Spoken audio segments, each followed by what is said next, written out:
Delhi liquor స్కామ్లో BRS MLC కవితని ED arrest చేయటము, తర్వాత ఈడీ అంటే రౌస్ అవెన్యూ కోర్టులో ఢిల్లీ తీసుకెళ్ళి అక్కడ ప్రొడ్యూస్ చేయటము, ఇదంతా కూడా తెలిసిందే. అయితే దీంట్లో ఇంకా కూడా కవిత చుట్టూ మొత్తం కూడా ఉచ్చు బిగుసుకుంటుందా అనే సూచనలు అయితే కనిపిస్తున్నాయి. దీంట్లో అంటే ఇప్పటికే కోర్టు 7 రోజుల పాటు ఈడీ కస్టడీకి కవితని అప్పగించింది.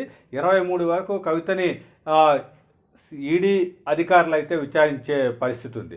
కాబట్టి ఇక్కడున్న పరిస్థితిని చూస్తే 2021లో మొత్తం ఢిల్లీ ప్రభుత్వం కొత్త లిక్కర్ విధానాన్ని తీసుకువచ్చిన తర్వాత సౌత్ ల్యాబింగ్లో ఈ కవిత పాత్రనైతే స్పష్టంగా ఈడీ అధికారులు అంటే ముందుగా సిబిఐ దాని మీద కేసు నమోదు చేసింది.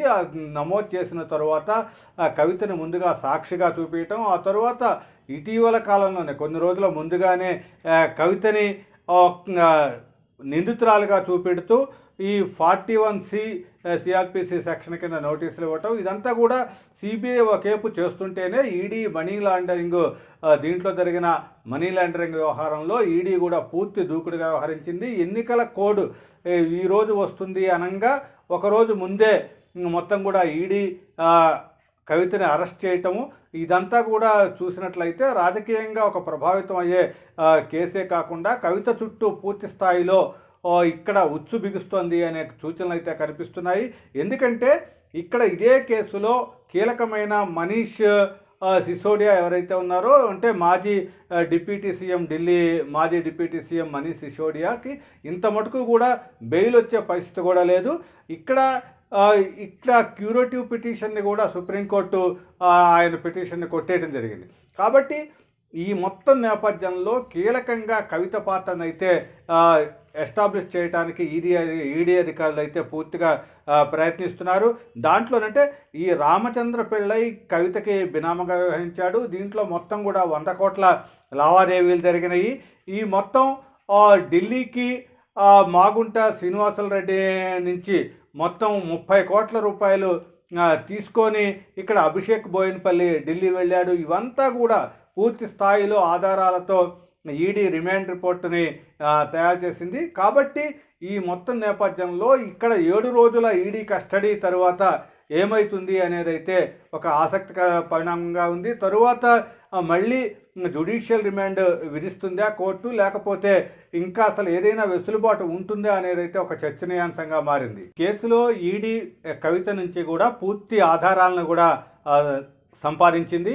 ఎందుకంటే ఇక్కడ కవిత సెల్ ఫోన్ని సీజ్ చేయడంతో పాటు భర్త సెల్ ఫోన్ని, తర్వాత పిఏ వీళ్ళందరి సెల్ ఫోన్ని కూడా తీసుకోవడంతో ఈ మొత్తం వ్యవహారం అయితే పూర్తి స్థాయిలో కవిత చుట్టూ మరింత ఉచ్చు బిగిసే పరిస్థితే కనిపిస్తుంది.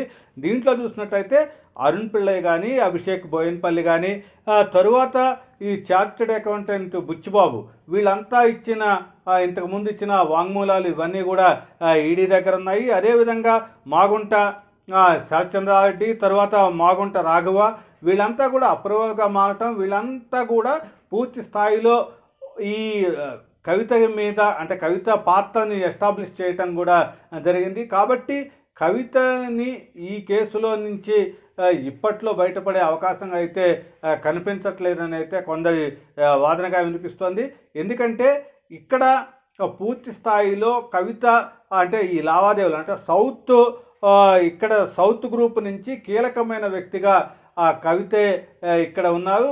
అయితే ఇక్కడ రామచంద్ర పిళ్ళైని బినామీగా తీసుకొని కవిత ఇదంతా కూడా వ్యవహారం నడిపారు అనేది ఫుల్గా ఎస్టాబ్లిష్ చేయడానికి ఈడీ ప్రయత్నిస్తుంది. అయితే ఇదంతా కూడా రాజకీయ దురుద్దేశంతో తన మీద వేస్తున్న ఒక పాచికగానే కవిత దీన్ని మొత్తం కొట్టివేస్తున్న సంగతి. ఎందుకంటే ఇది 2021 నుంచి కూడా ఈ మొత్తం సాగుతూ వస్తుంది. కాబట్టి 3 ఏళ్ల కాలంలో ఇదంతా అంటే ఒకవైపు ఆగటం, కొన్నిసార్లు నోటీసులు ఇవ్వటం, మళ్ళీ వాపసు తీసుకోవటం, కోర్టుల్లోకి కవిత పిటిషన్లు వేయటం, ఈ అన్నిటి నేపథ్యంలో వీటి సాగదీత ధోరణి, తర్వాత ఎన్నికల ముందే కవిత అరెస్టు, ఇదన్నీ పరిణామాలు చూస్తే ఇది మొత్తం కూడా రాజకీయ కోణంలో ఉన్నదే అనేది బీఆర్ఎస్ నేతలు కానీ అటు కవిత కానీ ఆరోపించినా సరే మొత్తం ఈ వ్యవహారంలో అయితే కవిత చుట్టూ ఇంకా కూడా పకడ్బందీగా ఈ ఆధారాలు సేకరించడంలోనే ఈడీ మునిగి ఉందని చెప్పొచ్చు.